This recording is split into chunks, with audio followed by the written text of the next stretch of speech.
And the fact that he opens the review with this is his first point. His first point in his first review of Doctor Who Series 13 is just saying black people can't do special effects good. Then Vinder and Yaz meet each other because the BBC is quite rigid on its checkbox requirements. Yaz introduces herself. Oh, there's two black people on screen. Something pretty sus about this. His racism in his mind is so overwhelming, is so dominant, is so at the forefront of his mind, he cannot see anything else about this character. Hey folks, this is Mr. TARDIS and welcome to another response/reaction video diving into the deep underbelly of reactionary YouTube. And today we're going to be revisiting a channel who I've talked about before. We're going to be talking about Bolstrek, aka Bolstrek's Cultivated Media. It seems to be doing a bit of a rebrand here at the moment, but either way we'll just call him Bolstrek in this video just for the sake of consistency. Easily one of the most openly racist, one of the most openly bigoted people who I've ever had the displeasure of watching the content on this website. Like I said, we've talked about him before, his fascism, his whole anti-Semitic Jewish question, 14 words, basically neo-Nazi talking points when talking about Doctor Who and other pieces of media. But just for the sake of brevity, because I get the feeling this might be one of the longer videos that I do in terms of reacting, then there is a playlist down below. You're able to watch my previous reactions, my previous response videos to Bolstrek and people who kind of orbit his circle. And today I've decided to go through all of his 6, possibly 7 reviews. I might look at either of the Daleks, depends how we're doing on time. All of his reviews of Doctor Who Flux. Now, full disclosure, I normally do these these response videos blind because I think it's important to communicate the fact that many of these talking points, these arguments and this bigotry is so dumb and so blatantly obvious on the face of it that you don't even need to prepare anything in order to properly and appropriately respond to them. But for Bolstrek, I will admit, for these 6, possibly 7 Doctor Who reviews, I have watched the first 1.5 of them. I have seen this review of the Halloween Apocalypse, but several months ago, and the first half of his review of War of the Sontarans, and it was when I was halfway through that War of the Sontarans video that I thought, okay, once he's reviewed Flux, we're going to talk about it. I was hoping to get this video out and recorded sooner, but time was just not on my side there. But yeah, let's dive into what Bolstrek, everybody's favourite Doctor Who neo-Nazi, thinks about the Halloween Apocalypse. And so it's time for another season of that show that we all used to love, then the show that made us mad, and then many of us, including myself, just don't care anymore, so we just enjoy watching it burn itself to the ground. So let's just get this over with so we can all go on to doing anything else. Yep. Yes, the words of somebody who is definitely enjoying watching it burn. This does not read to me as somebody who enjoys making these videos, nor enjoys, even in an ironic sense, watching the current era of the show. This honestly just seems spite-driven. The episode begins with terrible green screen, which underscores the complete lack of talent and initiative of the BBC diversity hires in the effects department. Okay, folks, you need to understand the implications of what he's just said here. The opening set piece for the Halloween Apocalypse, blaming the special effects, which I thought were okay, but you know, it's basically a BBC TV visual effects budget, but blaming the visual effects on the diversity hires. And if you don't believe me, we'll listen to it again. The episode begins with terrible green screen, which underscores the complete lack of talent and initiative of the BBC diversity hires in the effects department. Now, when Bolstrek talks about diversity hires, like I said, we've talked about this before in previous response videos, he is 99% of the time talking about people of colour. He's talking about race, he's talking about ethnicity. So when he blames the special effects of Doctor Who Flux the Halloween Apocalypse on the diversity team, he is basically saying black people are the reason the visual effects in this story were bad. Like I said, I've already watched this video, but this was the point when I realised, wait a second, we might actually have something here for a future video. Right out the bat, just opening right out of the gate, black people are the reason the special effects were bad. The mask is like not only fully off, it's actually gone downstream, it's gone to a different country, gone to a different region of the world entirely because it was taken off so incredibly long ago. And the fact that he opens the review with this is his first point. His first point in his first review of Doctor Who Series 13 is just saying black people can't do special effects good. It is unambiguously racist, and it's why I am probably going to title this video something akin to Mr. TARDIS reacts to the world's most racist Doctor Who fan, because at this point it is kind of inescapable. This guy is phenomenally racist. Let's not forget, he did open his now deleted review of Demons of the Punjab with the 14 words. A lot of people in my comment section for that video were asking what the 14 words were. The 14 words is a Nazi slogan. The 14 words referencing white supremacist slogan, "We must secure the existence of our people and a future for the white children." This, obviously not verbatim the 14 words, was what he said in his review of Demons of the Punjab. Once upon a time, London was probably one of the whitest cities on the planet. Now half the population has been displaced or removed. London, along with other major cities, like Paris or Toronto, has become part of a massive social experiment. Governments are now giving preferential treatment to certain religious groups, which is becoming part of the replacement process. Part of the replacement process, as I've stated, is the vilification of males, whites, and Christians. Why is this relevant to Doctor Who in 2018? Well, the BBC, as a governmental institution, is part of this replacement process. A review so unambiguously mask-off racist that he wound up deleting it and then pretended it was because of a woke backlash, when even his audience were thinking, my god, this guy is just a neo-Nazi. So how do we top this? He just opens his first review with black people do visual effects bad. Like, where can we go from here? The bar is already, like, subterraneously low. They're hanging upside down over a lake of acid, and our hopes are raised, but then are dashed as they escape and land on a bed that for some reason is right next to the TARDIS console. I see what you did there, Chibs. Sadly, nobody cares anymore. Then oh, no, people do care. People are incredibly invested in Thasmin. I'm not that invested. I think it's an interesting but flawed story points, but yeah, that's kind of a weird case of trying to project and assume an audience that either does or does not exist. Then Scrooge McDuck is doing something shady, but by this point I'm already too bored to figure out what it is. Like, a Scrooge McDuck reference because the guy is rich? Maybe? Like, no thought. There's no effort here. This is so low energy from Bolstrek. He wants to get out his racist talking points and his sexist talking points, but he has no fight in him anymore. He's just... This honestly just feels so tired. Then we get introduced to Dan. Dan is pretty much what you would expect from the show. Mid-50s, no direction in life, likes giving unsanctioned tours of museums because that's a thing for some reason, and it seems he's also a slob because our fam of The Terrible Person and the Plank says this is typical of single blokes, but because it's a middle-aged white dude, it's okay. We're all just simpletons in need of direction from the Puritans. This is so straight. Like, nothing like this happens in the episode. If they did, they'd actually name an example or maybe cite a quote or cite a scene or something. Nothing like this happens. He just needs the show to have the impression that it's punching down at a perceived white male older audience, but he has no ammunition because characters like Graham, characters like Dan are kind of the comedic and heart lifeblood of the show between Series 11 and Series 13. So I have no idea where he's trying to get this from, but like I said, it's trying to construct a narrative. He has nothing to work with, but he's going to try his best to try and manipulate it anyway. And also, because Bolstrek uses pictures in his reviews and still images, he is able to choose these frames. So it makes sense that he's maybe chosen this one to give the impression to an audience that does not watch Doctor Who, does not watch the show, that this guy is just a dweeby older dude. Jodie Whittaker's doing a funny face here. So I think these are deliberate choices on his part to try and give a false impression to the audience. I can't even bring myself to get angry about this kind of stuff on the BBC anymore either. It's expected. It's pretty much beyond parody at this point. Then He's got nothing though. It's expected. It's beyond parody. You've not said anything. You have no point. You've not given any example of this happening in the episode. Then we're introduced to Skeletor, whose defining characteristic is a down-pitched voice with reverb. He gets guarded by these two highly charismatic dudes. The one dude is handing over guard duties to the other. Okay, so this is the heels versus babyface school of racism. Oh, black woman with short hair just looks like a dude. A woman with short hair here also looks like a dude. Like, this is both simultaneously sexist and racist at the same time. Like, once again, the mask is downstream. And also, calling this guy Skeletor, calling this guy Scrooge McDuck, like, this guy's pop culture references are from, like, the 1980s. But I know that his political and his racial and his ethical views are from the 1930s and the 1940s, but I repeat myself. Then Dan's handing out some candy on Halloween, and of course, a drunken white dude knocks on the door asking for candy. It adds nothing to the plot, but as we know, there's a certain required quotient of white dude bashing, or the BBC cuts Chib's budget. Then Dan gets kidnapped by a dog.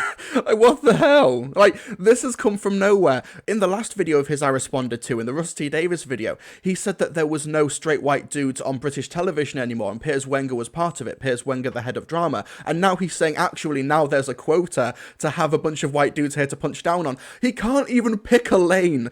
Are white dudes allowed on the BBC, or aren't they, Bolstrek? Please, pick one, you delusional manlet. Then Dan gets kidnapped by a dog, dressed in a costume that I can only assume the costume department got from a thrift store. Our two lovers show up. Like, personally, I thought the Carvanista makeup was really, really cool. This is something I can't really disagree with or can't really argue back, because it is subjective preference. If he genuinely thinks the makeup's not good, then okay, cool, more power to him, and I have no notes. But this does feel like I just have to say something negative. I can't relent for even 1 second. I have to enforce this misery on myself. This is a victim complex of the highest order. Now we're in the Arctic Circle for some reason, and this thing shows up because apparently it's an emergency. What is this emergency, you ask? Well, I doubt even Chibs knows. I'm fairly convinced he's just making things up as he goes. Now, okay, I will give Bolstrek credit this. According to the behind-the-scenes stuff, Chibnall did not really know what was happening here. So here we go. We got 2 minutes and 15 seconds into this video, and he actually made a cogent point. Congratulations. Now Dan's in a cage, and the dude in the dog costume sounds more like a guy on his way to the pub than an alien. The dog tells Dan... Yeah, I think that's the point. I think that's the sort of inadvertent domesticity angle, you know, that you have these aliens with working class accents. Like, I think that's the joke, and I think Craig Elves does a terrific job at it. The dog tells Dan he's insignificant and meaningless, possibly projection from Chibs about this series. Then we meet...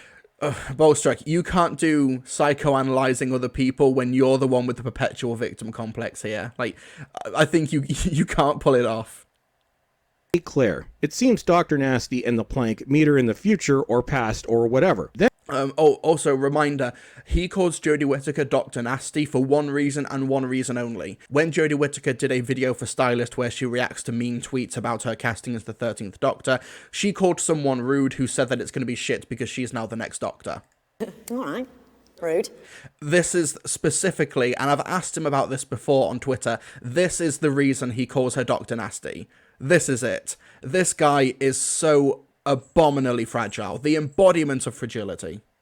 Then the door inside the TARDIS has been moved, and our heroes say that's never happened before, despite the fact that the console room has changed completely several times in the past. But Chibs has rewritten everything else, so why stop ignoring the show's past now? But no, the console room and the interior has changed before, but the door has always been in the same place.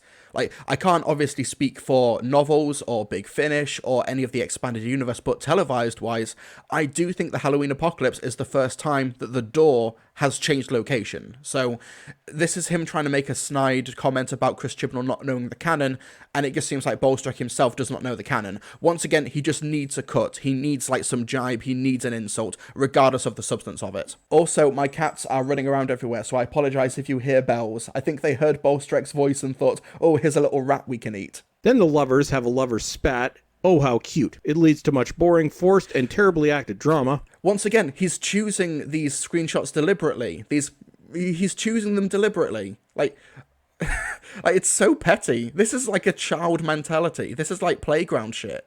Then Claire is scared as Chibs brings in the Weeping Angels now as an attempt to... Actually, I have no idea what he's attempting. He was probably forced to do this by the BBC. Nothing in this episode makes sense. Now we're... Once again, you gotta pick a lane. Is it Chris Chibnall trying to ruin stuff? Is it Chris Chibnall changing stuff and interfering? Or is it the BBC? You've got to pick a lane. Bolstrek is just so determined to have his talking points that he can't actually settle on a narrative. Then we meet Vinder, who I guess we're supposed to care about, but I don't. I'm just really bored. Vinder... Yes, we know, and we know exactly why you don't care about this guy Bolstrek. We know exactly why, but you don't need to tell us. We know. This is a rare moment of restraint. Then Skeletor disintegrates the couple in the Arctic. Oh no, but wait, then the lady turns into Skeletor's sister. How riveting. Then the lovers show up on the dog's ship. Like, he's got nothing he just snide comments. Like this is just terrible critique. This doesn't even, like, qualify as media analysis. This is just, like, incredibly mild, lazy quipping while briefly describing scenes. Then Dr. Nasty tries being Matt Smith and tells the dog that the Earth is protected, and we get reminded of just how much Dr. Nasty is not Matt Smith. You guys really didn't do yourselves any favors by including that scene. Dr. Nasty asks the dog, Yeah, like, no commentary. Why? What about Jodie's performance, or what do you have? Like, to Bolstrak's credit, and I think he knows this as well, this is just a common, like, reactionary rhetorical strategy, where when you're making your media or making your analysis or your videos and everything, you go in with the baseline assumption that your audience already agrees with you and they will fill in any gaps necessary. You don't need to give them anything to work with because they're already, like, trying to meet you. They're already, like, willing to meet you halfway, or sometimes just cross over completely with you. He doesn't need to say Jodie Whittaker is a bad performer because of X, Y, and Z, or this interpretation of the Doctor is bad because of A, B, C, because his audience already inherently believe it. He doesn't need to put any effort in. The audience will fill in all of the gaps in their mind themselves. It's a pretty simple, a little bit lazy rhetorical tactic, but I think that's clearly what Bolstrak is doing here. Then Yaz introduces herself to Dan and says that she's now formally a police officer. Does that mean that you finally got fired for being useless, or did you finally just stop showing up to work altogether? Then the plot says that Yaz frees... That's a legit question, though. I will give Bolstrak that one. Yaz becoming a police officer and then quitting off screen for no discernible reason, and it's never really brought up again. Yeah, that's something that really should have been addressed. It seems the dog people are coming to save everyone on Earth before it blows up. I guess that's a lot of ships then. What a coordination nightmare. Then Yaz gets... It's so lazy. Then another planet gets blown up. Don't worry, I'm sure there's a reset button at the end. Then it seems Skeletor remembers Dr. Nasty. Actually, no. Bolstrak, in this case, did give them a little bit too much credit. There wasn't even a reset button. Like, as far as we're aware, at the end of Doctor Who Flux, the Vanquishers, like, most of the universe has still been destroyed, and that never gets properly addressed. For those of you who have somehow made it this long into the video, I probably should have opened with this. I'm not a big fan of Flux overall. I do think it's one of the weaker seasons of the show's revival, mainly because of how poorly it sticks the landing in the last 2 episodes. The reason I'm doing this response video, and also many other response videos, is not because I disagree with Bolstrak about the subjective quality of the season, but just to show what terrible media analysis actually looks like, and also just how terrible and bigoted a person that people within the fandom menace circles actually are, and also how to sort of deconstruct the talking points. So there are likely going to be times in this review marathon that I do end up agreeing with Bolstrak, but that doesn't take away from the overarching point that his media analysis and critique, in massive quotes, is incredibly dumb. Then the episode ends. Oh dear, what happens next week? Tune in to see if anybody actually cares. This show is terrible. And that's it for today. I'm Chris from Cultivated Media. Don't forget to follow my new Twitter account. And as always, everyone, thanks for watching. Yeah, he just had nothing here. This was, like, incredibly low energy, which honestly is quite surprising. Like, whenever Bolstrak sees, like, some white dudes he can pretend to mischaracterize, whenever he sees people of color on screen, he's kind of really energized. You know, he's really, really angry at these people existing on TV screens. But this was abominably low energy, and even poorly thought out by Bolstrak standards. Next up, we have his review of Doctor Who Flux, War of the Sontarans. Like I said, I got about halfway through this video before realizing, no, I'm not going to watch any of the rest of them. There might be a potential reaction and response video in the near future here. We're through the looking glass, people. And we're back for week 2 of this misery known as the flux that just won't go away. We start with Black and White and, oh Christ, he's going here next. Why not? Look up Lung Barrow, and you'll know what I'm talking about. Chibs is clearly about to do... Very low effort. Like, this is a moment where you could get some geek and pop culture cred, Bolstrak. Just talk about Lung Barrow in the video. If you're actually more invested in the past of Doctor Who than its present, then you could actually talk about something you care about. But nope, we just get the video out, upset the audience, get the ad revenue, whatever, don't care at this point. Then we get some exposition and more terrible acting from Yaz, and it seems they don't remember landing. Bad writing, probably. Then we meet a lady that also... Well, what? No, they got hit by the flux and then transported there. Like, what? This is something that's actually addressed in the episode itself. Then we meet a lady that also can't act to save her life, and we get a joke about the name Doctor being a man's term, and Dr. Nasty makes a joke about being gender fluid. Well, that only took about 2 minutes. Okay, so firstly, she said that the term was fluid. The term doctor is fluid in terms of gender, which it categorically is, like even outside of the show, just in the medical profession. And once again, using unflattering frames as a substitute for actual arguments in this video. But also notice with Mary C. Cole and Yasmin, in the first 40 seconds of this video, he's only commented on the poor performances of two actors. Both of them are the women of colour. Coincidence? I think not. Lady in question is Mary C. Cole. There has been some controversy surrounding this historical figure. It seems that she has been given much of the historical credit that really belongs to Florence Nightingale, for reasons that are a mystery, and you can't question it without being called a bad word that begins with an R. Who cares about historical accuracy when you're told to do otherwise? Moving on, we learn Moving on. No, this is where you substantiate the argument. How has this episode, or media in general, given Mary C. Cole the credit that should belong to Florence Nightingale? Like, this is a moment where you do substantiate your point, or where you really, really should, but you haven't. You've not even pointed out where the controversies come from. You've not even named any examples of it. You've just said, yeah, there's a controversy, and just left it at that.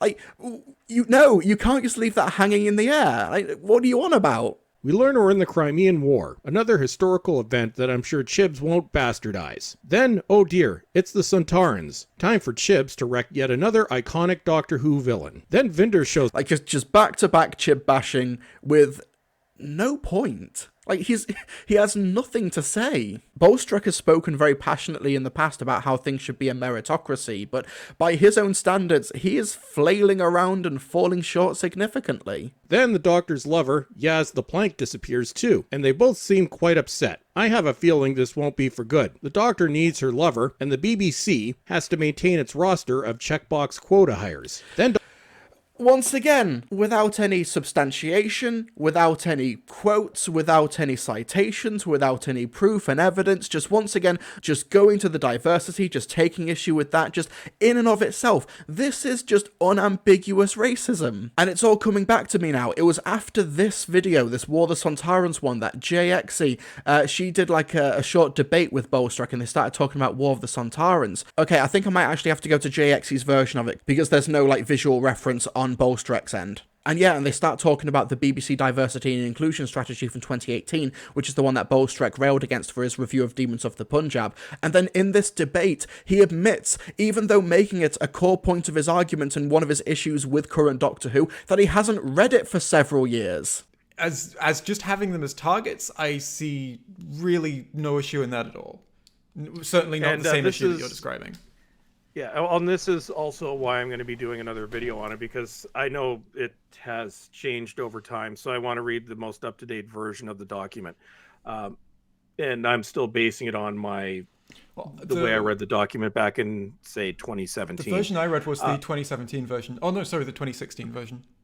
2016, yeah, and it was originally a strategy. It was implemented,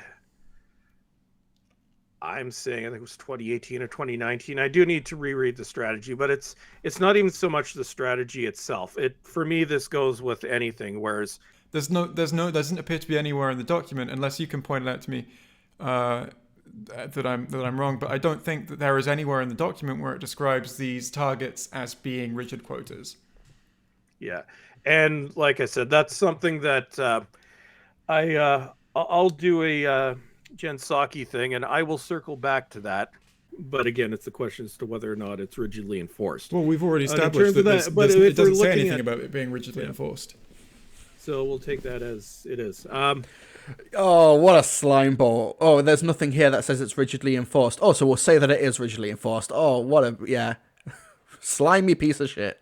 Yeah, and Bolstrak spent the first like hour and a half like trying to be really, really cordial in this, and then the moment they start actually going through the War of the Sontarans video, he starts flipping the hell out. So yeah, let's get back to War of the Sontarans. I think that this is the point where I've not watched any of Bolstrak's Flux reviews from now on. And Dr. Nasty is locked out of the TARDIS, meaning that even it's had enough. Dan ends up back at his missing house, and it seems a Sontaran ship is in the sky. Oh, what a pickle. Then he gets shot at. Then his mom yells at him for going missing. And I guess people got mad that the actress that played Dan's mom is only 10 years older than him, or something. People get offended quite easily now, don't they? What a world we live in. Yes, Bolstrak, yes, people do get offended quite easily nowadays, yes. Yes, they do. This is projection of the highest order, isn't it? The Plank is walking down a hallway praising herself and runs into Scrooge McDuck, and he thinks he's in 1820. A Triangle asks the Plank if she can repair something, and the Plank says yes, because if you convince yourself you can do something, like complicated computer repairs, then you can do it. That's what the BBC says anyway. I hope the Triangle bought extra warranty coverage. Then Dr. Nasty visits Mary. Why do you have to make the jab at the BBC? What? Also, Theo is on the floor playing with his little toy. Hello. Hello.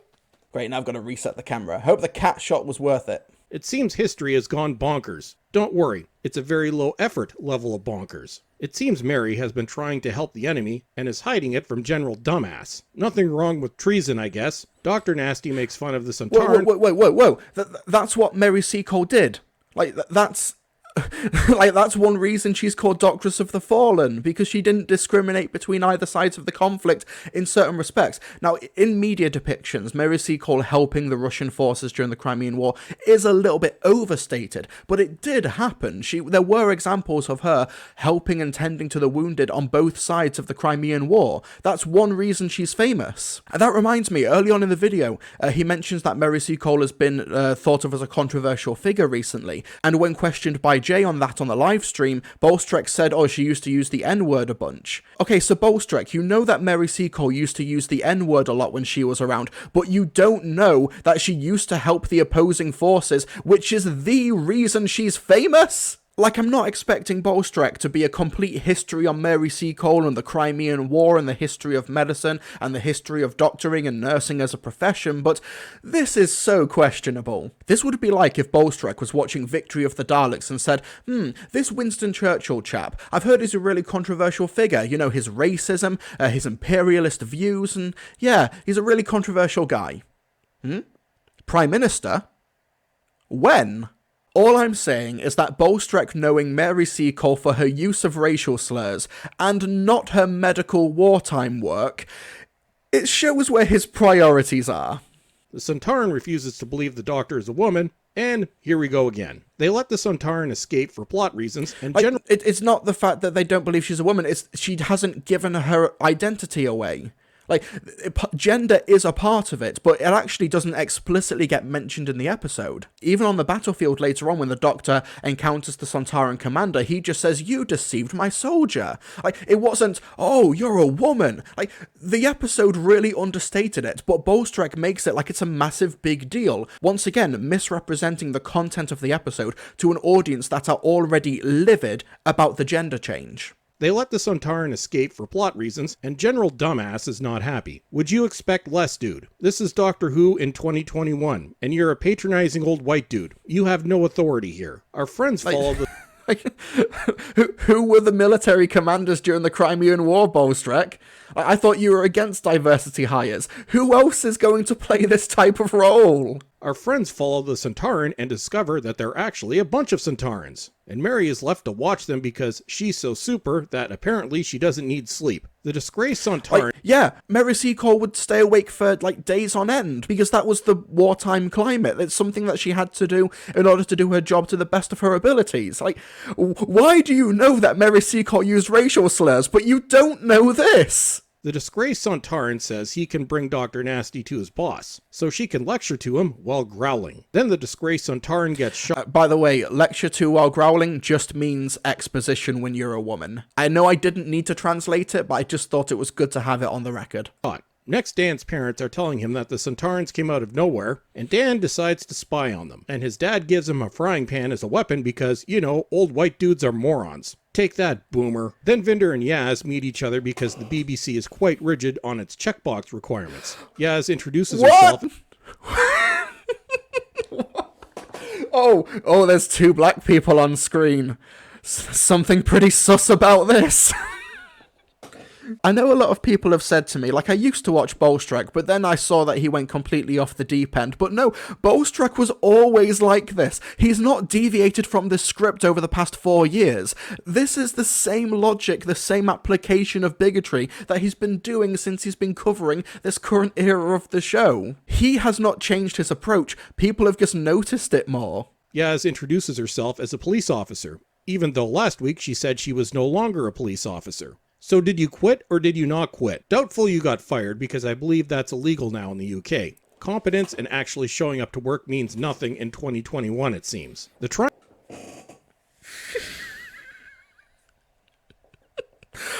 And Bolstrek's the type of person who would take issue with like throwing identity politics and politics into media. And here's this review, unprompted, saying, oh, you're not allowed to fire black people in the UK regardless of how lazy and unethical they are. But that point about Yaz introducing herself as a police officer, let's just read the transcript of that. So, Vinder says, serving Commander Instant V Vinder of Casto Winterfell Fox at your service. Yasmin says, oh well, if we're going formal, serving Officer Khan, Hamilshire Police Earth Division at yours. Okay, saying serving officer is misleading, but I think because Vinder introduced himself with his credentials, serving Commander Instant V Vinder, even though he's a deserter, so he's technically kind of lied as well, but she says serving Officer Khan, I think she's just trying to match him. I think she's just trying to posture that we're now formal, I'm an authority figure in this room. That's kind of what the Doctor would do. So yeah, she is technically lying, but this is like informed by character. This is informed by the scene. Competence and actually showing up to work means nothing in 2021, it seems. Competence and actually showing up to work. Like, this is actually, you might not know this is a white supremacist talking point that black people are lazy, they don't show up to work on time, and you can't fire them because then they can say that you're being racist. This is, believe it or not, if you've been on like Reddit and 4chan and stuff, this is a white supremacist talking point. Then Dr. Nasty summons the Sontarans with her phallic screwdriver. The Sontaran general shows up. The screwdriver's always phallic. What? The Sontaran general seems remarkably unfazed by the gender change. Ah yes, because he's a villain, and they have more honor than those nasty, patronizing old white dudes. It seems the Sontarans chose to start with the Crimean War because it's... What even was that point? He made a big deal about, like, the Sontarans not knowing about the gender change earlier, and now he's saying, oh, the fact that they don't bring it up is an issue. Like, pick a fucking lane! This is doublethink. This is full-on schizo reviewing. It seems the Sontarans chose to start with the Crimean War because it's violent and the general wanted to ride a horse. Yeah, that was actual dialogue. Then General Dumbass... No, that's based as hell. Why do you have an issue with that?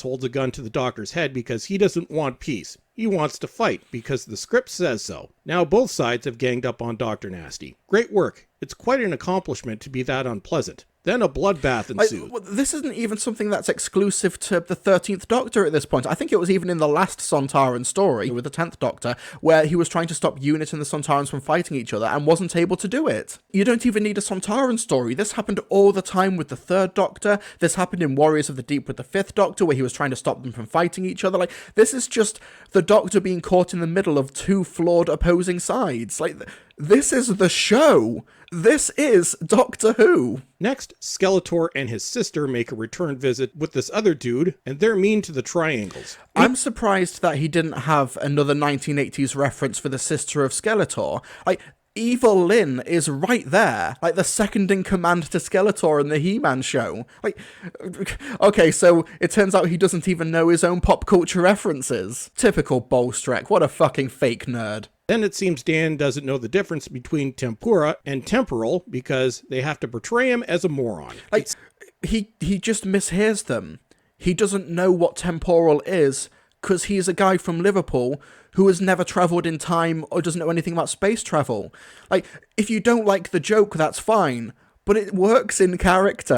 Honestly, now that I'm thinking about it, if it was Yaz on the other end of the communicator, and she perfectly heard temporal command and not mixed up to tempora command like Dan did, he'd probably be using this as, oh, typical people of colour, you know, women of colour being depicted as smarter as everyone on the BBC. Like, there's no winning here. No matter what the show did, no matter what angle it took, Bolstrek would still be upset, because he is just a perpetual victim, offended by everything. People get offended quite easily now, don't they? What a world we live in. Then he gets caught and actually manages to knock out a Sontaran with the frying pan. What exactly am I watching here? Then he gets captured. What's the issue here? He's given a weapon, a blunt force weapon, that he's able to use to knock the Sontaran probic vent. Like, Donna Noble used a hammer. Like, what's the issue? What's your problem? Next, Skeletor asks the Plank why Dr. Nasty chose her, as she seems quite unremarkable. Careful, Skeletor.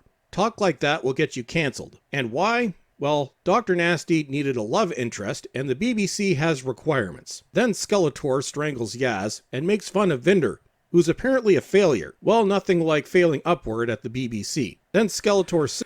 Oh my god, he really has nothing else. He has nothing.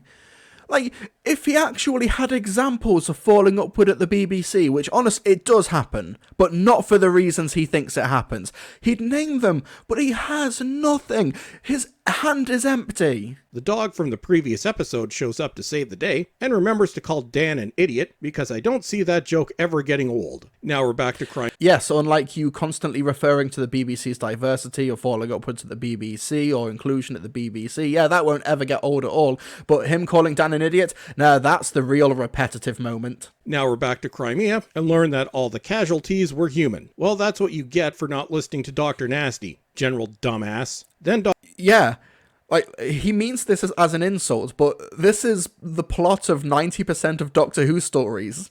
Dr. Nasty frowns at him and asks for a pointy stick and gives another lecture, and everybody gets to listen to Whittaker attempt to be quirky while constantly praising Mary, while continuing to drive home the fact that General Dumbass is a moron. Remember, in this context, lecture means woman expositing. Tarn with his pan, and the dog tells him he looks ridiculous. You're one to talk, dude, with your thrift store costume. Then That's the joke! That's the joke! Like, basic tenets of humour and comedy. It's gone right over his head. That's the joke! I don't even have anything to say in response to that. It's like, how could you miss the mark that much? Then the dog reminds us, once again, that Dan is a moron. Then Dr. Nasty's sabotage forces the Sontarans to make a strategic withdrawal. Even though that is something they would never do, but why start being consistent with Doctor Who lore now? Strategic withdrawal is an actual line of dialogue in Sontaran battle. Specifically, the Rutans said it in Horror of Fang Rock, but it's in war with the Sontarans. Like, strategic withdrawal is a direct quote. It is absolutely a line of dialogue that they would use to save face, try and retain their honour, whilst making a good military move. By the way, Bolstrek, if you're watching this, I have a cat who is both black and white. So, he is the diversity hire of the Mr. TARDIS channel. Aren't you? You're the quota. You're the quota of cute. Mwah. But then General Dumbass blows them up as they're escaping because he's a murderous psychopath. Because of course he is. Then Dr. Nasty says, sometimes men like you make me wonder why I even bother with humanity. Well, once again praising Mary. Then Dan and the dog. Yeah. Yes. Have you ever watched Terminator? When Sarah Connor says men like you thought it up? Like, yeah, it's patriarchy. Yes, violent patriarchy can ruin worlds. Yes, this is a sci-fi trope. I'm sorry if you're only just noticing it now.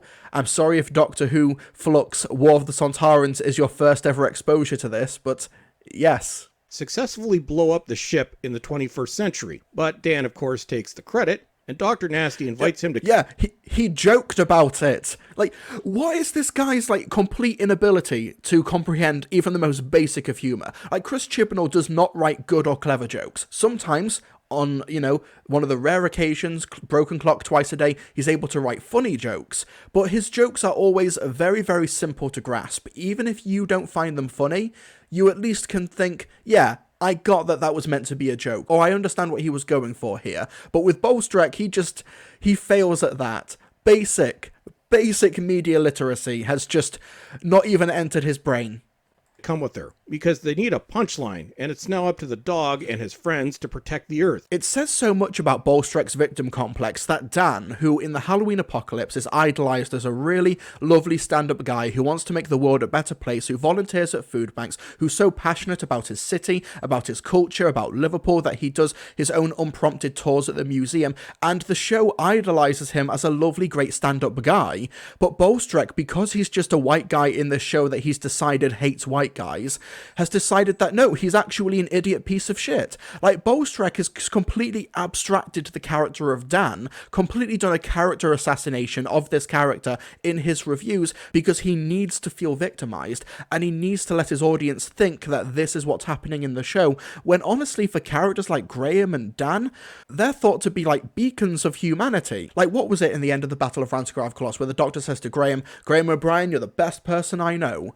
But no, just because he's a white guy in Doctor Who, Bolstrek takes issue with him. It's a little bit like Nerdrotic's review of the Halloween Apocalypse with Heels versus Babyface, when Joseph Williamson is saying like, oh no, I'm giving work to these people who otherwise would not find it. And he's called laudable in that story, but Nerdrotic and Heels versus Babyface just saw, oh, a white guy on the BBC, he must clearly be a villain. He must clearly be evil. When Joseph Williamson is like a hero of Doctor Who fluff. He's given a hero's farewell in The Vanquishers, you know, a tip of the hat and walks away to be a beacon of humanity. But no, they just saw white guy on screen, completely saw that. They brought in the id pol, they brought in the identity politics and are lambasting it for that. It says so much about their victim complex. Well, unfortunately, I've committed myself to watching and reviewing this Drek, so you all get to suffer with me. Like, you don't I have hate to. this show. We're only 2 episodes in, with another 4 to go. Under any normal showrunner, you know, like from the days when the show wasn't horrible,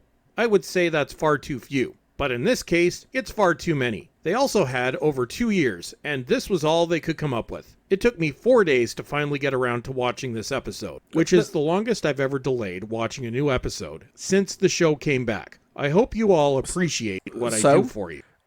So? Yeah, sometimes that happens. Sometimes you can't watch it live, so you might have to watch it on catch-up, or, you know, you're doing something that night, so you can't, like, fine. What point are you making? Okay. And also them saying you had 2 years. As soon as Series 12 finished broadcasting, there was a pandemic and the media industry in the UK at least shut down. They started filming Flux in what, like late September, early October of 2021, and then just over a year later was broadcasting the episodes. Like, no, they had a year. Like, basic math. Okay, let's go to Once Upon Time. So like I said, I've not watched any of these reviews from now, and I'm going to make a quick prediction that Belle, played by Thadia Graham, she's going to be called a diversity hire. That's going to happen, and it's probably going to happen really early on in this review. Let's find out. Here we go again. The episode starts with a heading that says, Belle's story. Can't count the ways I'm excited. Our diverse character is at a camp. Diverse! It's the first thing he says! How does he know? How does he know? Bolstrek, the racist NPC. His talking points are so easy to spot, they can be seen from orbit. The very first thing he said about this character. Excited. Our diverse character is at a diverse character! Like, she's from Ireland! The actress, she's from Ireland. In Bolstrek's video about Rusty Davis taking over Doctor Who again, he said that the next era of the show is a complete write-off if they cast anyone other than a straight white British male as the next Doctor. Thadia Graham is not white, is not male, but she is British. She's Irish. Thadia Graham was born in China, but adopted when she turned 1, and then raised in Ireland. She is Irish. She is British. This is just racism.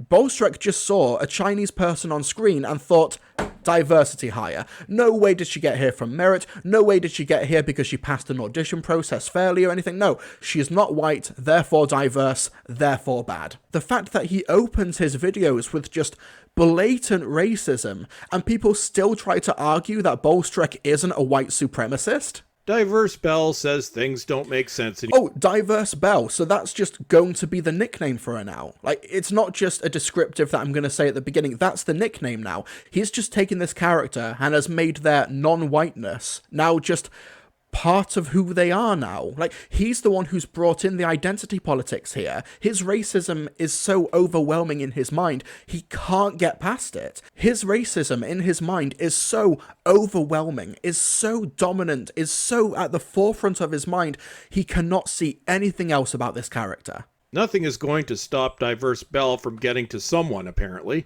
Then Dr. Nasty is speed talking. Oh, he's going to be fucking livid when it turns out it's Vinda and it's an interracial couple. Oh, and he's also going to be livid when he realizes that she's pregnant because he wants to protect white children and white babies. Oh god, we're in for a firestorm. Then Dr. Nasty, poor Dan, and the Plank are falling into a thing. Whitaker starts moaning, and I just want to leave. It seems it's a Leave then. You don't have to watch it. Like, it's, once again, it's the victim mentality. He doesn't have to watch it, or if he does have to watch it, he doesn't have to make videos on it. It's like, this, he's brought the misery on himself because Bolstrek exists in a state where he cannot function unless he's perpetually miserable by his own incitement. No one is forcing him to do these reviews, but he needs to be miserable, so he does it. Then Dan's talking to his friend back home. Good Lord, Shibs. Please stop trying to be Stephen Moffat. You're a terrible writer. Yes, because Stephen Moffat, famously the very first writer to have romantic partnerships in Doctor Who and on TV in general. What is that? What is that observation? Can I just go now and leave this episode here? Yes. Yeah, you're right. I committed to reviewing it. Oh, good Lord. So? We'll see it through. Then Dr. Nasty and the Plank are hanging out in a police car, doing nothing. Tax dollars at work. Then... Like, okay, police officers, if you take a single break, you're having lunch in your car? Like, what is this? The audacity of it. You hear that, public workers? Don't take any breaks. Don't ever stop. Don't ever eat. Otherwise, you are wasting tax dollars. Suddenly, Dr. Nasty is replaced by another person that can just sit there doing nothing while getting paid, weeping. Oh! We brought it back to the white supremacist talking point! Because remember, in his last review, he talked about Yaz not being able to get fired because she's black, even though she could be lazy and terrible at her job. And he brought it right back around when the black woman appeared in the police car again. This is the most compelling character arc I've ever had in one of these reaction videos. Bolstrek made it full circle. Oh, props to him, I guess. Then Yaz, but not Yaz, is telling Vinder how great he is. Then things go awry, and Vinder gets defensive. Then he realizes that... I've got to be honest, I am getting a little bit of enjoyment of just listening to Bolstrek, making himself miserable, just unemotively going through the beats of Once Upon a Time. This is actually quite entertaining inherently. that things don't make sense. As I said, pretty accurate. Then Dr. Nasty decides she's Mary Poppins. The Plank is talking about Grand Serpents. Oh, I could maybe have a critique here, but instead, pop culture reference. Bolstrek's approach to criticism is akin to Disney's approach to Star Wars. Just, oh, I recognize that thing. Skeletor and his sister are sitting there, and then the fake diverse doctor from the previous... The fake diverse doctor. Yes, Jo Martin, woman of colour. Doesn't matter that her performance is basically universally beloved by the fandom at this point and that she's a terrific actor.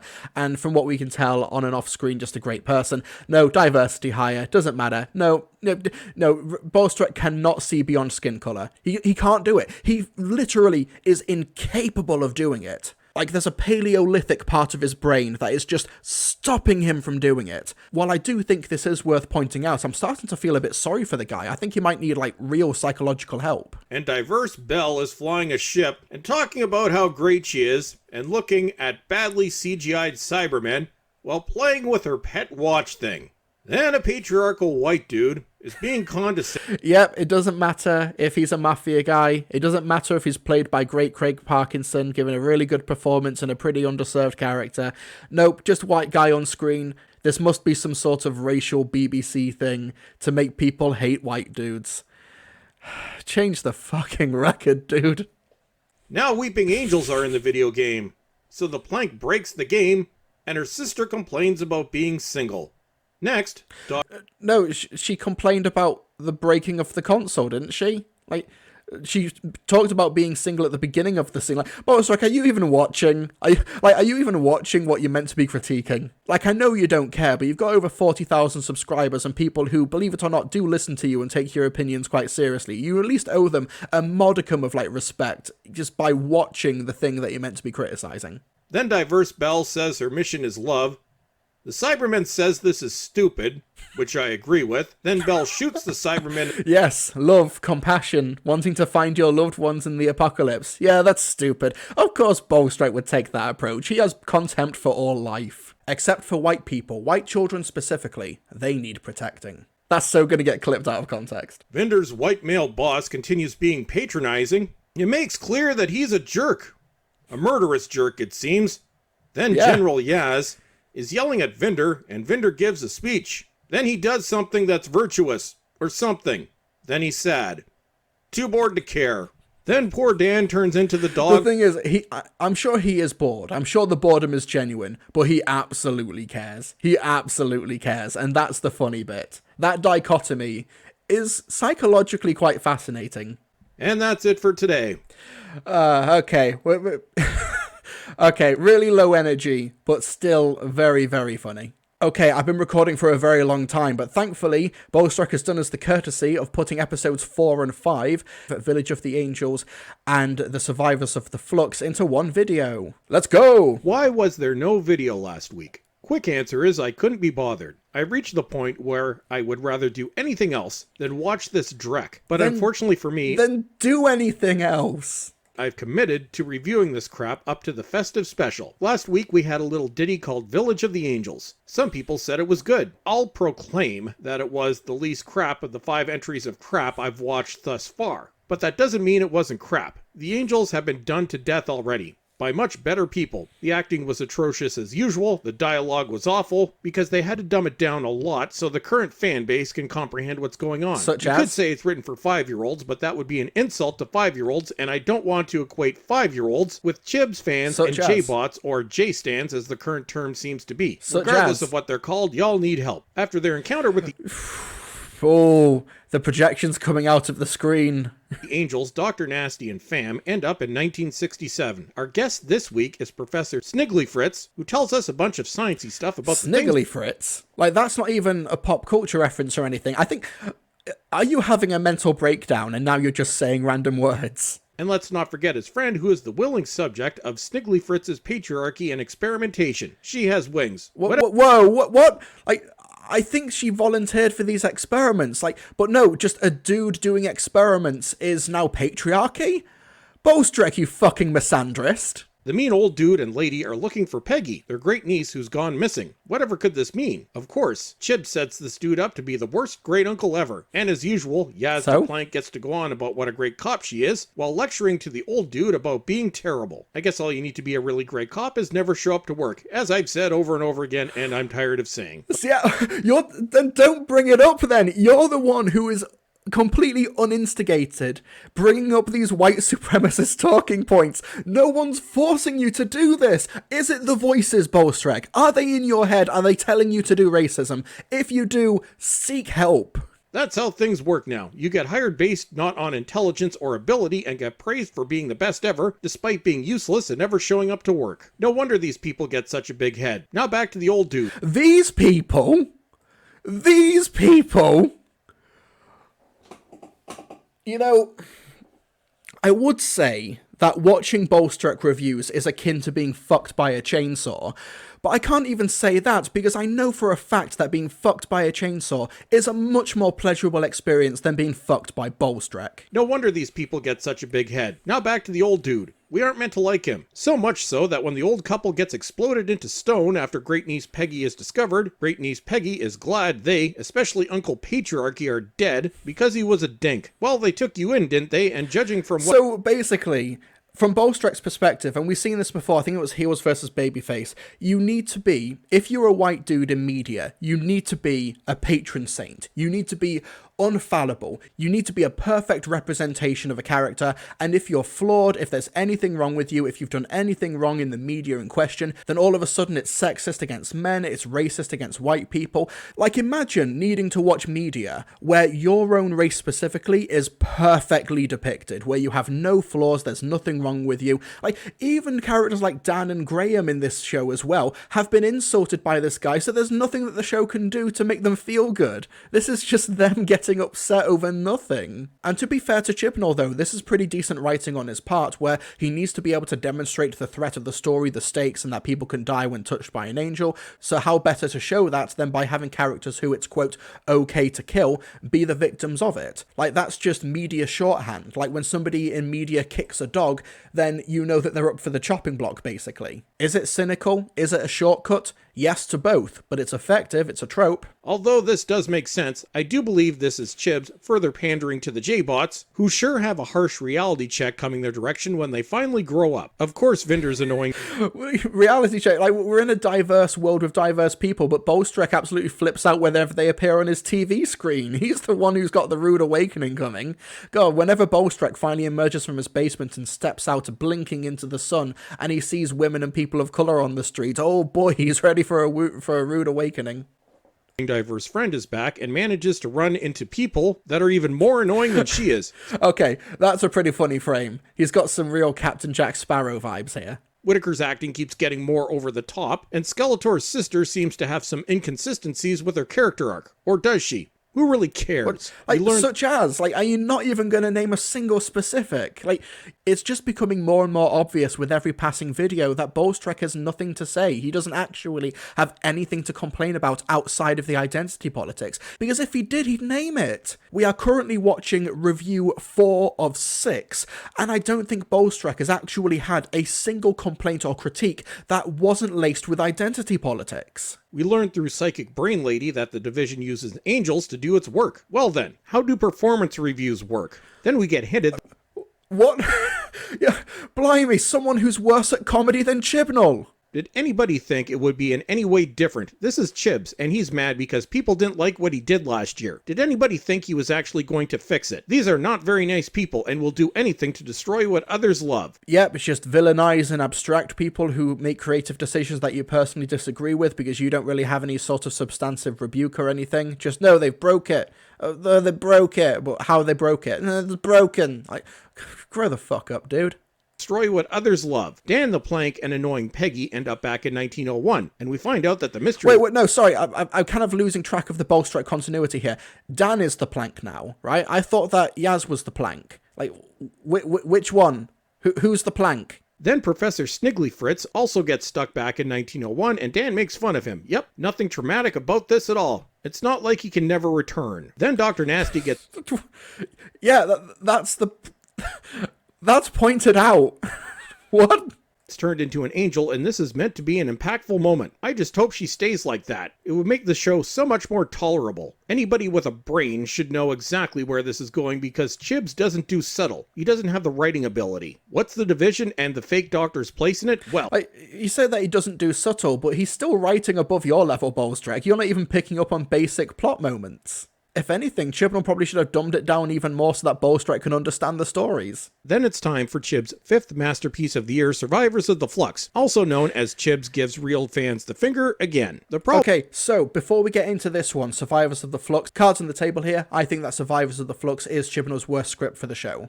I think that it's really meandering, it's messy, it's really poorly executed as well. I don't like Survivors of the Flux at all.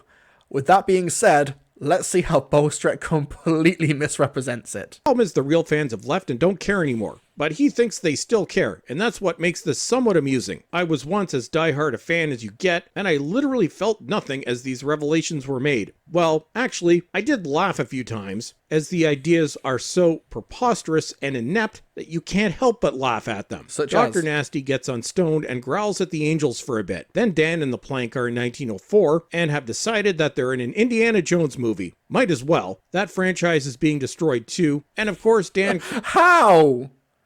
How? What? Because Disney are doing it?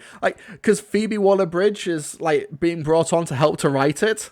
Is that all you've got? Oh, woman writing Indiana Jones. It's ruined forever. Then the Plank and friends almost get blown up, and of course the Plank saves the day. Then they're on a boat, and Professor Sniggly Fritz gets knocked in the head. The Plank saves the day. They just ran away. Come on.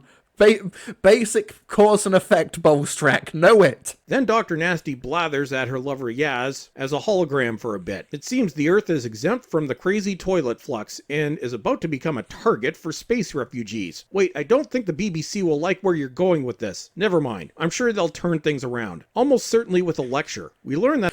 Okay, firstly, they don't end up turning it round, but the BBC broadcast it. They take a look at everything drama-wise before broadcasting it, or they should do at least.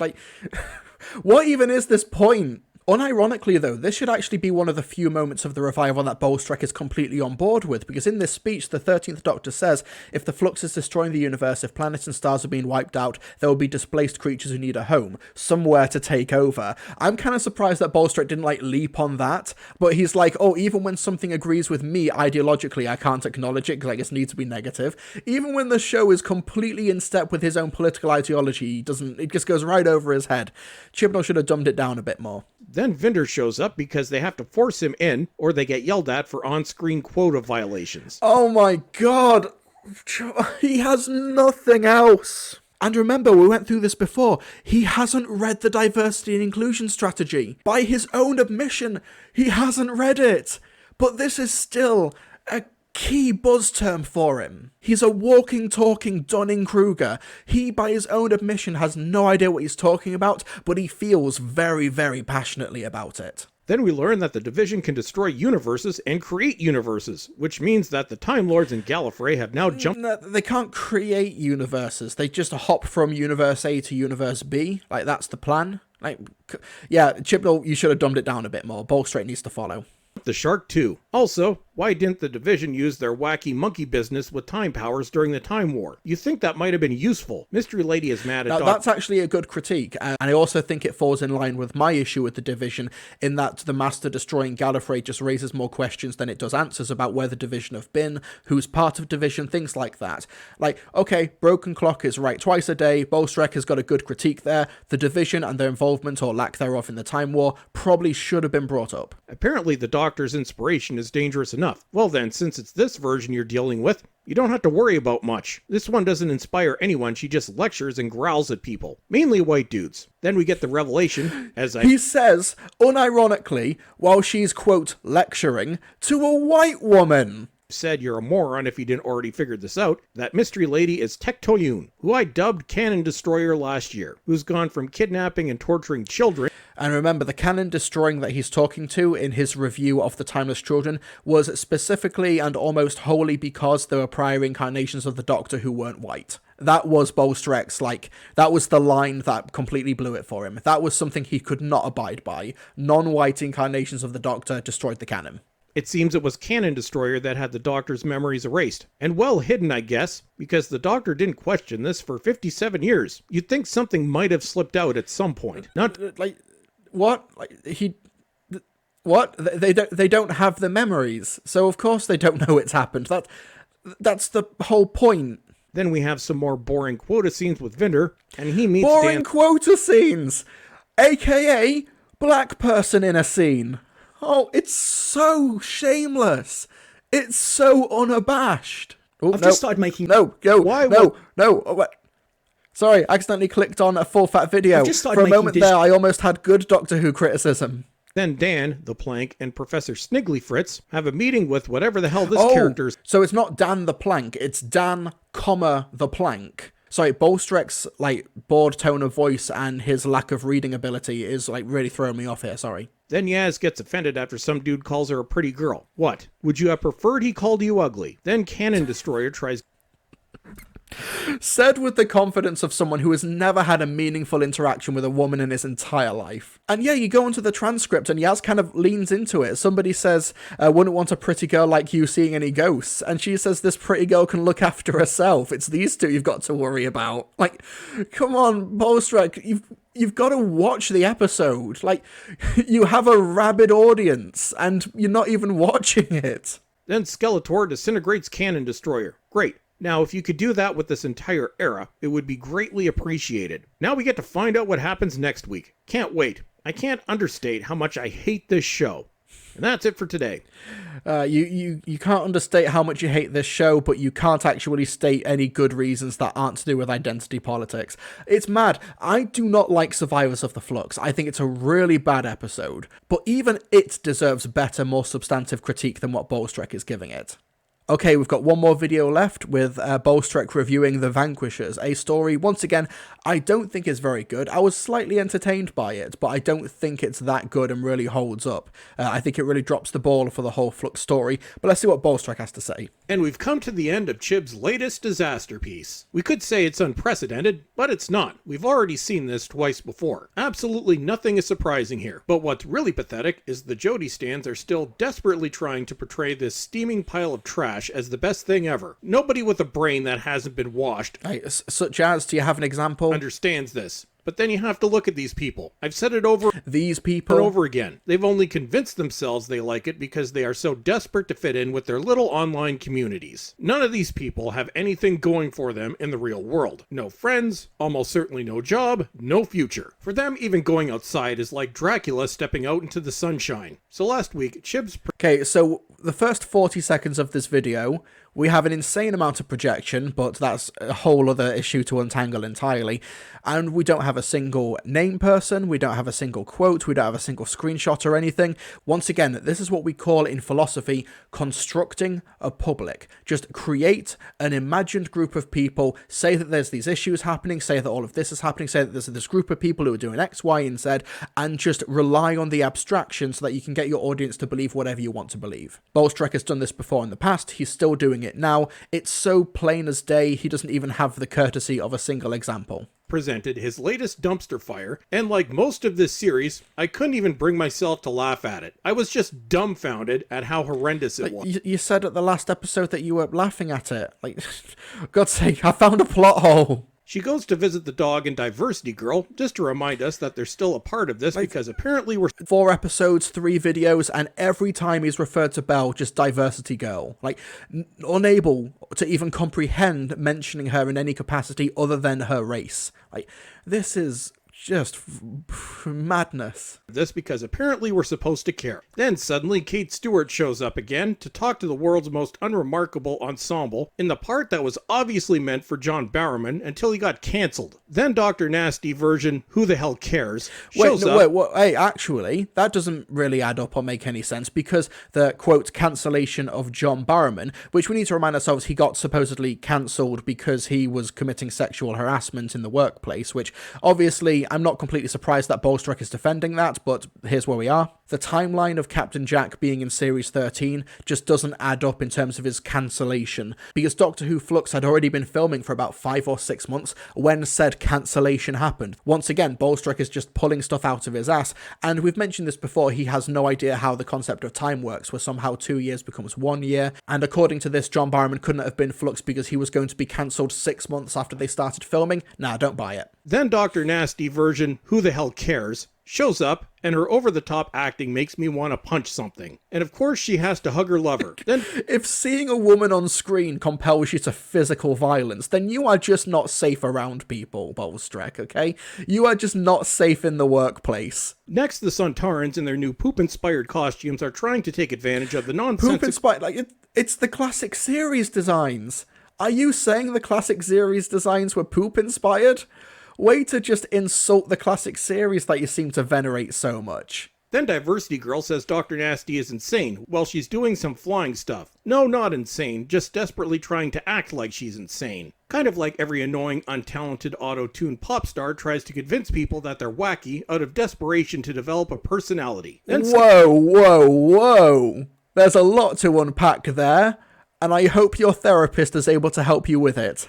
2 minutes into this review of the finale of Doctor Who Flux, and I am just going to, unprompted and unmotivated, go into a massive tirade about auto-tuned pop stars? Once again, this is schizo reviewing. This is someone whose mental state is completely untenable, and we have to suffer through it. Then Skeletor's sister goes on again about the Doctor's fake past that didn't exist until a year ago, just so Chibs could further piss on the fans and everyone that has ever worked on this show. And I come to the conclusion that he doesn't care about making something that's actually good. He just wants to enrage former fans because he's a sad, bitter little man. Then we Once again, projection, but also, this is just like, if you don't like the creative decisions that Chibnall has done, fine, you can even be angry at them, I get that, but trying to villainize Chris Chibnall, trying to make him out like he was trying to deliberately ruin the show, trying to deliberately upset people, nah, it's unhinged. It is genuinely unhinged to try and ascribe such terrible motives to someone who he clearly doesn't even know any of the motivating factors behind their decisions. A Centauran stations himself inside a corner store and eats all the candy, meaning that Chibs couldn't take anything to do with Classic Who seriously if he tried. Then Dr. Nasty and friends, and I'm not... It's a funny scene. Honestly, I like this scene. Humor is subjective. If Bolstrek didn't find it funny, that's absolutely fine. Personally, I found this quite funny. Making this up, convinces the Centauran to help them by offering him more candy. Then Professor Snigglefrit's friend comes to join them because I guess we're supposed to care about this character too. Then Dr. Nasty is trapped in a ball with the dog, and it seems that he was one of her companions in her not really existent past life, because why not? But the dog can't discuss it because his brain will kill him. Join the club, dude. Then Skeletor's sister... See, there's so much wrong with this scene that you could talk about. There's so much about how, like, they just hand-wave away the genocide of the Lupari people. There's the lack of subtext in that Carvanista can't talk to the Doctor because it will literally kill him, not emotionally kill him. There's the idea that Carvanista tried to kill the Doctor and Yaz at the beginning of the series, despite caring for the Doctor so profoundly. Like, there's genuine issues that you can take with it. And Bolstrek is just... It goes right over his head. He has nothing. Then Dr. Nasty growls at her. Like, he keeps on saying that, like, the Doctor's growling, but this is just, like, woman angry on TV. Like it's just such an obvious double standard. And I do genuinely think that a lot of this is just due to people who consume media that is just not very diverse. It's the same double standard where women standing up for themselves are being bossy, or women being angry on screen is growling, but for men it's being strong, it's being authoritative. This also happens for men on screen as well. White men on screen being all brooding, that makes them all stoic, whereas black people brooding on screen can make them boring. Like, it's a double standard. Many people who watch homogenous media genuinely can't quite process actors of colour or other genders having emotions on screen be communicated. It's a whole thing. It's a whole field of psychology that's really interesting, but I've been going for nearly 2.5 hours recording this, so we've got to move on, I'm sorry. Then the BBC needs to make sure it's in line with its on-screen quota requirements. Again! And we get reminded that Pointless Vinder and Dan's friend are still a part of this too. Then we end up with two Dr. Nasties at the same time, and they both go on about how cute the other one is, and I think I'm in hell. Then Yaz the Plank show... Okay, good. I am glad that Bolstrek suffered while watching this episode. I'm not gonna lie, it's very funny. Also, Pointless Vinder got Diverse Girl pregnant, and I'm mystified how Chibs would think anybody would find this even the remotest bit interesting. Then Pointless Vinder and Dan's friend are in another universe, and I couldn't care less about what they're doing. Then a bunch of nonsensical stuff happens, and the Dr. Nasties end up in Purple Land and pick up our two meaningless characters. Then Pointless Vinder and Diversity Girl get reunited, and Chibs thinks we're supposed to feel something here. Then Dr. Nasty... It's just the same point back to back. Or he got Diverse Girl pregnant and people would obviously not care. Or they meet up again and people don't really... It's just the same point over and over again. It's so boring. It's so boring. It's insubstantial criticism and it's repeated ad nauseum. It is just... It's so bad. Then Professor Snigglefritz sacrifices himself because that's all white dudes are good for on this show. Then... Oh my god, so even white people can't have heroic endings! They can't have self-sacrifice, oh my god! Genuinely, I'd love to know what is Bolstrek's idea of positive representation of white people. I want to know. Pointless Vinder still needs to deal with Serpent Dude. It seems replacement Captain Jack, or sorry, Kate Stewart isn't happy with him either. Then they exile Serpent Dude on a rock. Take that, you evil white patriarchal bastard. Okay, so he hates depictions of white people who are heroic. He hates depictions of white people who are villainous. Genuinely, what would it take to appease you? What would it take? Like, your talking points are so vague, they're so poorly defined that it genuinely just seems like you have an issue with anything ever. Like what an absolute stick in the mud. You must be so miserable at parties. Then the dog, Pointless Vinder, and Diversity Girl go off to have adventures together, seemingly delusional that they might get a terrible spin-off series. Well, this is the modern BBC, so I guess anything's possible. Then... They don't do Doctor Who spin-offs anymore, not since Class. It's so divorced from reality. It's like when he did that Russell T Davies video and he was saying how straight white dudes weren't allowed at the BBC, and then you just had an entire list of straight white dudes on TV. Like, it's so delusional. Then they drop off replacement Captain Jack and Sniggle Fritz's friend, and Dan gets rejected by his friend because he's a white dude that dared ask a girl out on a date. Oh my god, that's not remotely what happened. Don't do that in current year, man. And that's it for today. I'm Chris from Cultivated Media. Okay, right, folks, I need to actually skedaddle and run an errand because this took way longer to record than I planned to. I'll come back later and we'll do a roundup for this video.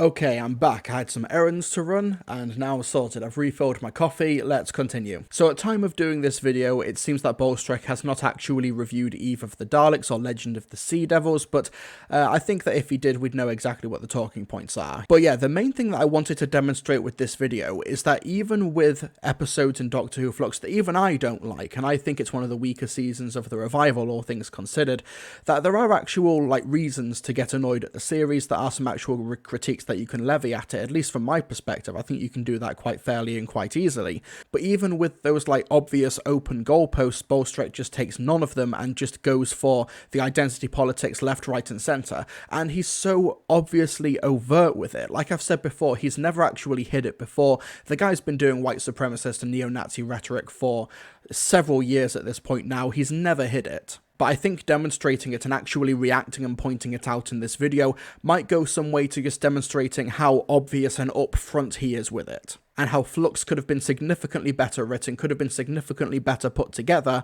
and Bolstrek would still be absolutely furious with it because it ticks those diversity boxes that he hates so much. But let's just wrap up this video with a really quick thought experiment. So you are a YouTuber with multiple hundreds of thousands of subscribers, just go with me on this, okay? And you see this channel, this guy who is doing obvious racism right up front, has basically zero good or substantive critiques to make of the series at all, who in the past has full-on parroted neo-Nazi talking points and Jewish question conspiracy theory stuff. What do you do if you're that person? Well, you invite them on to talk about the episode, and this is why I call Nerdrotic a Nazi platformer, because he platforms people like Bolstrek, and because of how obvious and upfront and how unavoidable the white supremacist rhetoric and racism is in his videos. I refuse to believe that Nerdrotic has absolutely no idea about it, and that actually could be one of the reasons he's brought somebody like Bolstrek on to talk about the episode. Maybe being around other people will bring some good substantive critique out of Bolstrek, but let's find out. This is a nearly 3-hour live stream. We're not going to watch all of it, but let's see how it starts. It was contrived storytelling at its finest, and Chris Chibnall cannot finish. So I used to say this joke about J.J. Abrams, but I'll say it about Chris Chibnall. His wife must be the most unsatisfied person on the planet. Yeah. This guy's never made a woman come in alive. No. He's never. Yes. He hasn't. Look, we're watching Proof. We're watching Proof. It's all start and no finish. Well, it's not even start, to be honest with you. It's all, hey, oh, I'm totally going to do you. Oh, I'm going to do you. Oh, I'm going to totes do you. I'm going to do you so many different ways. Oh, you're going to love what I do. Yep. 14-year-old virgin. Yeah. Can I ask? I have. Yep, and I'm sure that this 3-hour live stream starts as it means to go on. Once again, the projection is kind of obvious. I mean, you look at this face and you think, yes, this is absolutely the face of someone who has pleased many women. But yeah, it's a 3-hour live stream with basically 3 Nazis on board. And I say that because there's a saying in Germany, and I know this because I've seen it online, and I also have friends in Germany who have confirmed that this is a saying, that if you have 10 people on a table and then a Nazi pulls up a chair and joins you, you then have 11 Nazis at your table. So yeah, basically. So this is what I'm on about when I say that Nerdrotic is a pathological liar and also a Nazi platformer. So that's just a kind of a loose end from previous videos. But yeah, honestly, after this, I'm feeling a tad deflated. I've watched all of these videos, all of these reviews, and there is a little bit of merit to watching somebody just spontaneously combust at just the mere mention of a woman or a person of colour on TV, but in the end it kind of read to me a little bit sad, in that this is like a tragedy, shall we say. This is the proper Greek myth. Bolstrek is the Oedipus of the current day. Some could argue that this is just the ramblings of a man who has turned completely miserable because of the state of a show that he loved, but we've covered him for a while. When it came to pre-Series 11, before the show had even been broadcast in the current era, he was making the exact same arguments, the exact same talking points. This isn't somebody who watched his favourite show fall apart because of terrible writing and stuff. This is somebody with very real brain rot, just getting completely upset and triggered, shall we say, at women and people of colour being front and centre in Doctor Who for a little bit. That was the beginning and end of his issues with this. We've watched, like, how much have we watched? Like, 7 minutes of 16, 31. Like, we've watched nearly 40 minutes, like, nearly the equivalent of an RTD episode of Doctor Who worth of review, and we got maybe 2 or 3 actual critiques, and the rest of it was just the ramblings of someone who has completely gone off the deep end, and somebody who is clearly so miserable and upset through a victim complex of his own making. He's getting upset at his own delusions. We saw in his and Nerdrotic's video on Fugitive of the Judoon, where he just invented a white male villain, so racist that he whitewashes his own racist delusions. And let's not forget, a white dude is the villain. And yet somebody who is unapologetically racist and full of hate and spite, wanting to try and make the woke bad people, the Jody bots or whatever he called them, trying to paint them as the bad guy, when he really doesn't have a single leg to stand on. If he did, he'd show it in his videos. The big question is, will Bolstrek get better? Like I said, this is a delusion, this is a hatred of his own making, of his own design. So even if Russell T Davies brings the show back and it's amazing and perfect and wonderful, I think that he's just going to continue with this as well, because he talks about the quotas at the BBC despite not even reading the diversity and inclusion strategies that they put out every year. He completely lies and mischaracterizes about the good examples of straight white dudes on TV, so having those back on screen won't make him feel any better. This guy is just trapped in his mind, and while that might be funny in some respects, it does make me genuinely concerned for the people around him. Like, I do think that this guy is just one more Doctor Who Flux review away from committing a school shooting or something. And if you think that's hyperbolic, in my last response video talking about his Russell T Davies stuff and his Demons of the Punjab review, he used the exact same talking points and the exact same rhetorics as Brevik, a actual white supremacist school shooter who was concerned about the Great Replacement conspiracy theory. Bolstrek is, whether you want to admit it or not, is on that level. Maybe all things considered, it's for the best that he's on this YouTube channel just yelling at an audience of sheep, rather than actually being outside in the world where he could do some real damage. And that's it. If there's anybody else you want me to respond to, or any other videos you want me to take a look at in the near future, sound off in the comment section below. It would be terrific if we could get this video to Ratio, one of his reviews. I know that my video of Russell T Davies and my response to his has almost got more viewers than his actual one, so be sure to check that one out and spread it around. Let's see if we can get this response video to Ratio some of his more recent stuff. That would be a pretty cool goal, so be sure to share this video around. Be sure to hit that like button because it really helps me out. To leave a comment down below, it helps to appease the YouTube algorithm. And folks, I'll see you all next time.